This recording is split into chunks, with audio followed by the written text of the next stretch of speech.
이 사는 것을 믿사옵나이다. 아멘. 오늘 볼 성경 말씀은 사도행전 1장 12절부터 14절의 말씀입니다. 사도행전 1장 12절부터 14절의 말씀입니다. 사도행전 1장 12절부터 14절의 말씀을 다 같이 봉독하도록 하겠습니다.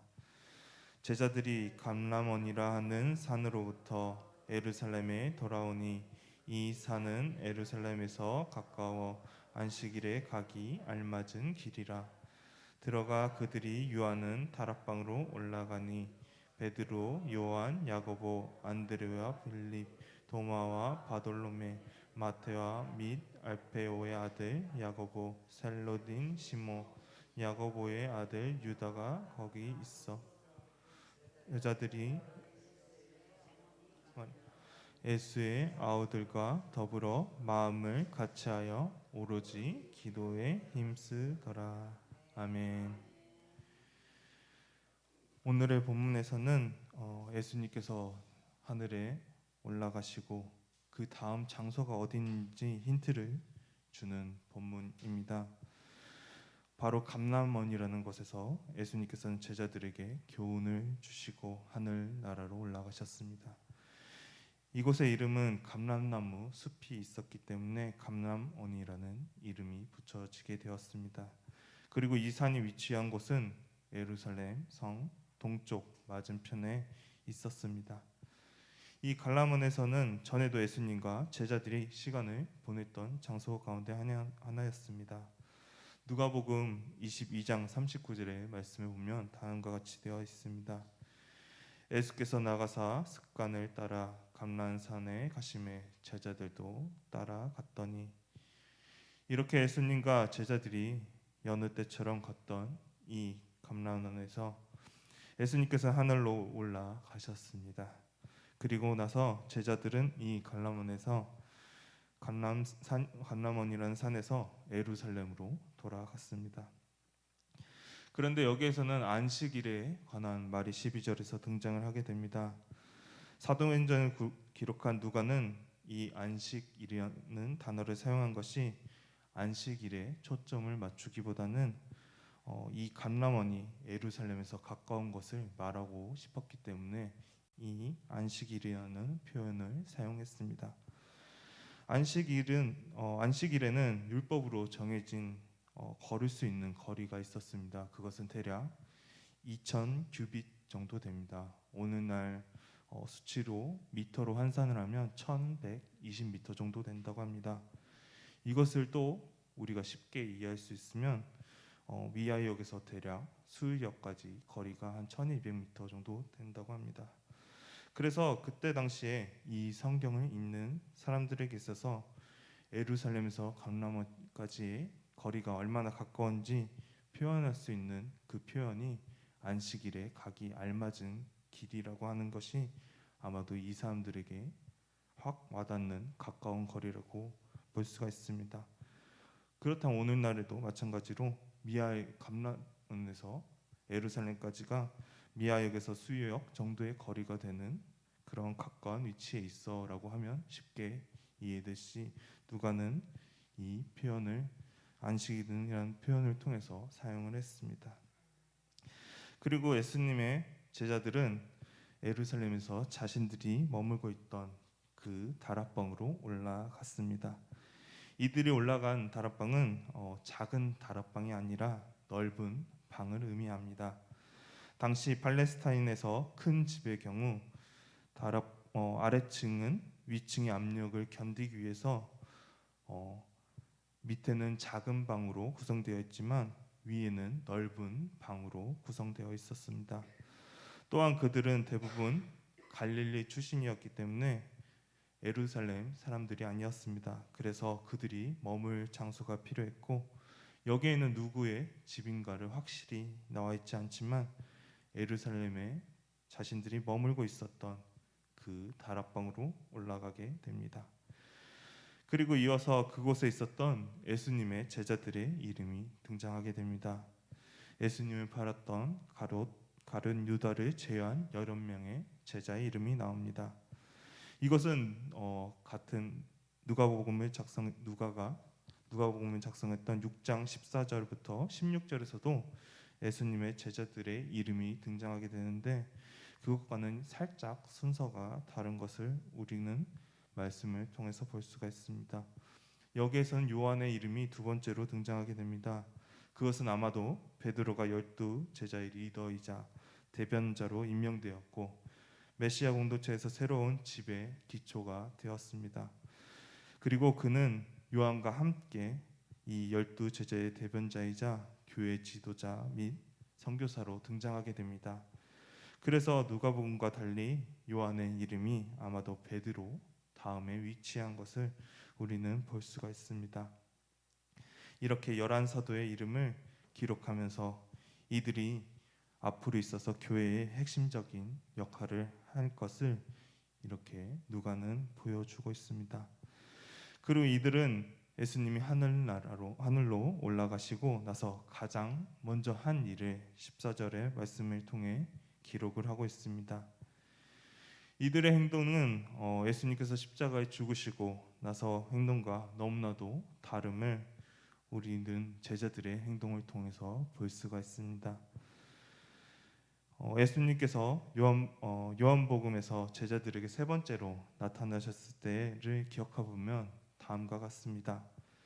제자들이 다 같이 물고기를 잡으러 배를 띄었지만 그들이 예수님과 함께 있음을 인식하지 못했고 심지어 그들 앞에 예수님이 나타나셨을 때에도 예수님인지 한눈에 알아보지 못함을 요한복음 21장 4절의 말씀을 통해서 볼 수가 있습니다. 요한복음 21장 4절의 말씀은 다음과 같습니다. 날이 새어 갈 때에 예수께서 바닷가에 서셨으나 제자들이 예수인 줄 알지 못하는지라. 예수님의 제자들은 예수님이 계시지 않는다고 생각했고 물고기를 잡는 데도 실패했습니다. 예수님이 바닷가에 서 있었으나 제자들은 예수님인지 알지 못했던 그들이었습니다. 그런 이들에게 정말로 예수님께서는 이제는 정말로 하늘나라로 올라가셨습니다. 항상 함께 하셨던 예수님께서 제자들과 어떻게 보면 이제는 함께 하지 않는 것이기 때문에 제자들은 요한복음 21장에서 보여주었던 것 같이 예수님이 자신과 함께 하고 있지 않았던 모습을 되풀이할 수도 있었습니다. 사람은 많이 연약하고 부족합니다. 그렇기 때문에 아마도 그렇게 할 수도 있었습니다. 그렇지만 이번에 그들의 모습은 달랐습니다. 오늘의 본문인 14절의 말씀을 다 같이 보도록 하겠습니다. 사도행전 1장 14절의 말씀을 다 같이 읽도록 하겠습니다. 여자들과 예수의 어머니 마리아와 예수의 아우들과 더불어 마음을 같이하여 오로지 기도에 힘쓰더라. 아멘.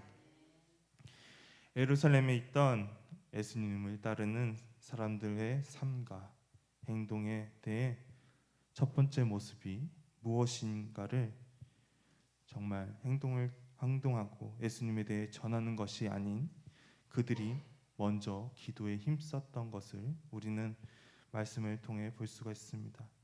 제자들과 그곳에 모였던 사람들은 자신들의 임무에 초점을 맞추기보다는 하나님께 초점을 맞추었습니다. 그들은 이미 느꼈습니다. 자신들이 아무리 뛰어난 재주를 가지고 있더라도 예수님께서 함께 하시지 않으신다면 아무리 뛰어난 물고기를 낚는 실력이 있을지라도 물고기를 한 마리도 못 잡았던 것과 같이 그들에게 기도가 필요했습니다. 그래서 하나님께 초점을 맞추고 그들은 열심을 다해 기도를 했습니다. 그리고 사도행전 6장 4절에서도 기도하는 일이 그들에게 필요함을 다시금 말을 하고 있습니다. 사도행전 6장 4절의 말씀을 다 같이 읽도록 하겠습니다.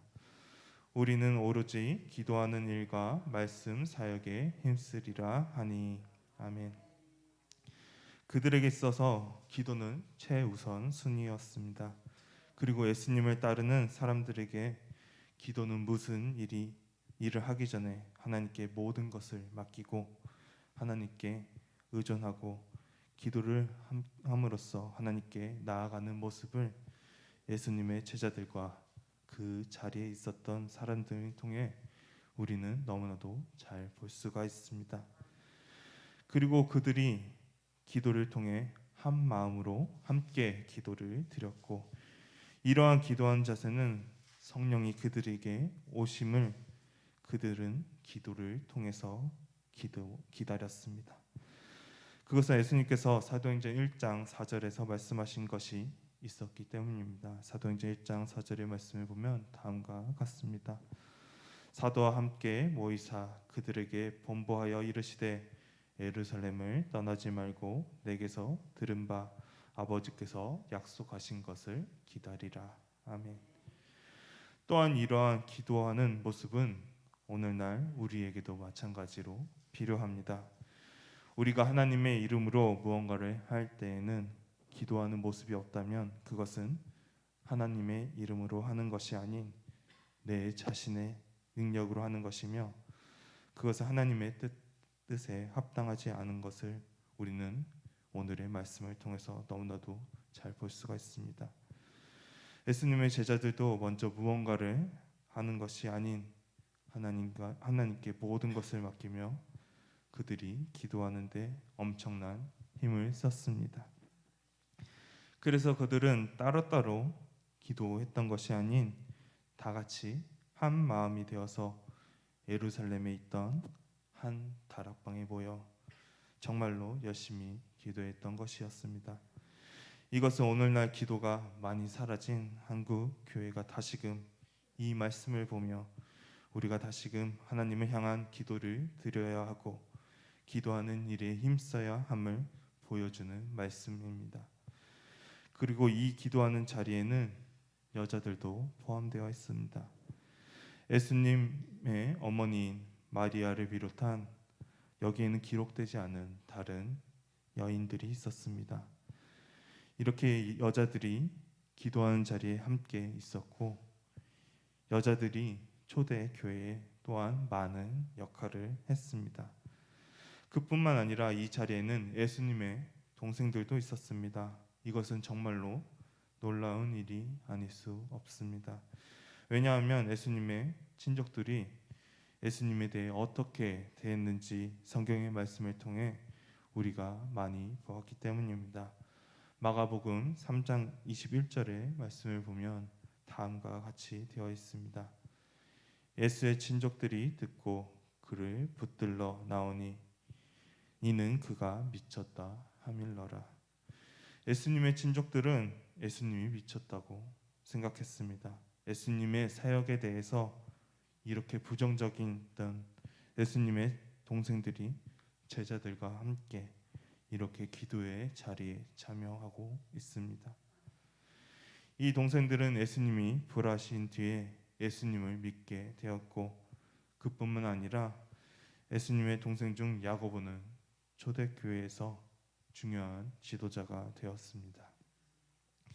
이런 이들이 모여 예수님께서 감람원에서 하늘로 올라가시고 예루살렘에 돌아와 가장 먼저 한 것은 바로 마음을 같이하여 오로지 기도에 힘쓴 것이었습니다. 그들에게 두려운 마음도 있었을지도 모릅니다. 하지만 그들은 하나가 되어서 함께 기도했고, 예수님께서 말씀해 주신 대로 성령이 그들에게 오심을 기다렸습니다. 그리고 우리가 여기서 볼 수 있는 것은 또 다른 것은 예수님의 약속이 예수님을 믿는 자들의 기도를 통해서 이루어 주신다는 것입니다. 그렇게 우리들도 기도로 항상 나아가야 하는 것입니다. 오늘날 우리들도 두려운 일들이 너무나도 많습니다. 뉴스를 보면 매일과 같이 불안한 뉴스밖에 나오지가 않습니다. 그리고 교회를 향한 소식들도 결코 반가운 뉴스가 들리지 않은 것을 우리는 그러한 시대 가운데 살아가고 있습니다. 그런 가운데 오늘의 이 말씀은 우리가 잊고 있었던 것을 상기시켜 줍니다. 그것은 바로 기도입니다. 그리고 단순히 기도하는 것이 아닌 예수님을 따르고 예수님을 믿는 사람들이 함께 모여서 한 마음이 되고 정말로 힘써서 기도하는 것입니다. 오늘날 이것이 너무나도 필요합니다. 어렵고 두려운 이 코로나 시대에서 우리는 자신의 힘으로 이 시대를 헤쳐 나가는 것이 아닌 하나님의 힘으로, 하나님의 뜻으로 우리는 나아가야 하는 것입니다. 그렇기 위해서 예수님의 제자들이 함께 모여 정말 힘써서 기도했던 것과 같이 우리들도 힘써서 기도를 해야 합니다. 하나님께 모든 것을 맡기고 힘써서 기도해야 합니다. 그래서 예수님의 제자들이 무언가를 먼저 하는 것이 아닌 함께 모여 기도했던 것과 같이 우리들도 정말로 마음을 다해 하나님께 기도하며 나아갈 수 있는 미아교회 성도님들이 되시기를 소망합니다. 다 같이 기도하도록 하겠습니다. 사랑의 마신 하나님 아버지, 감사합니다. 오늘 우리가 정말로 짧지만 우리가 잊고 있었던 그런 것을 다시금 볼 수 있는 말씀을 우리가 보았습니다. 예수님의 제자들과 예수님을 따르고 예수님을 믿었던 그 사람들이